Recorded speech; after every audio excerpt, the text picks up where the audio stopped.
How's it? My name is Hugh, and I've been surfing and bodyboarding since I was 7 years old.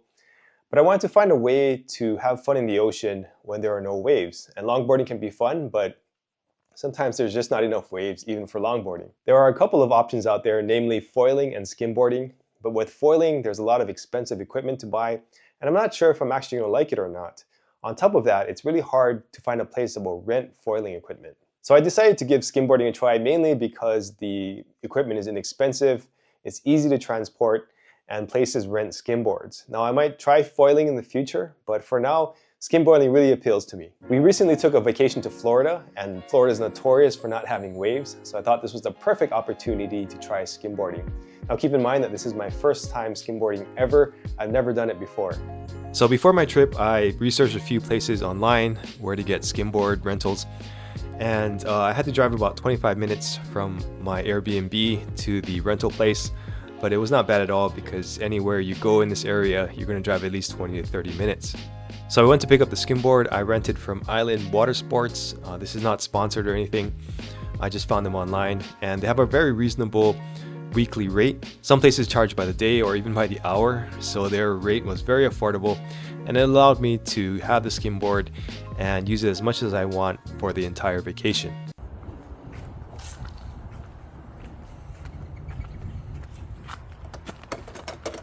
All right, so it's 9:45 in the morning here in Florida, southern Florida, and I'm gonna go try out the skimboard. I think the skimboard is a little bit too small, but it's good enough to learn the basics on. So let's get going. All right, so this was the second day that I tried skimboarding. The first day wasn't very good. It was cloudy, it was windy. There wasn't very much runway on the beach that we went to. So I only tried the skimboard a few times and I got on it, but it wasn't much practice. So this was the first full practice session that I got. For this session, I went to Dania Beach and there was nobody there. I guess it was kind of chilly, but it was really sunny. The weather was great. The water was warm. So I got a lot of practice on this day. And it was great because there was a little bit of runway on the beach, so I was able to throw the board, run onto it, and then at least get a little bit of a ride. So at this point, I wasn't very confident about going very fast. My goal here was just to jump on the board, get a little ride, and get to the waves. So I didn't make it very far out of the break, but at least I got a lot of reps and a lot of practice jumping on the board and figuring out where is the best place to put my feet, how to navigate the waves. And at one point I decided it might be better just to go across the waves because I had a little bit more runway that way.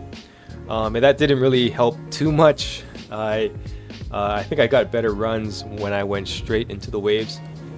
As you can see, there were times when I was getting tired and I started to miss the board. I started to second guess myself because I had a little bit of back pain from all the driving, and my foot was sore because of a bad slipper that I had. So I missed the board a few times, but overall I got a lot of good practice on this day, and it was great because nobody was there. So on the second day we went to a place, I think it was close to Pompano Beach.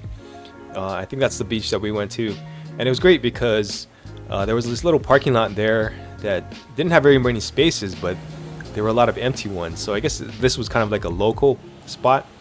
It had decent runway on the waves when they would come up to the shore, but again, there wasn't a whole lot to work with. So this time I decided to go across the waves, and these are the last few attempts that I took.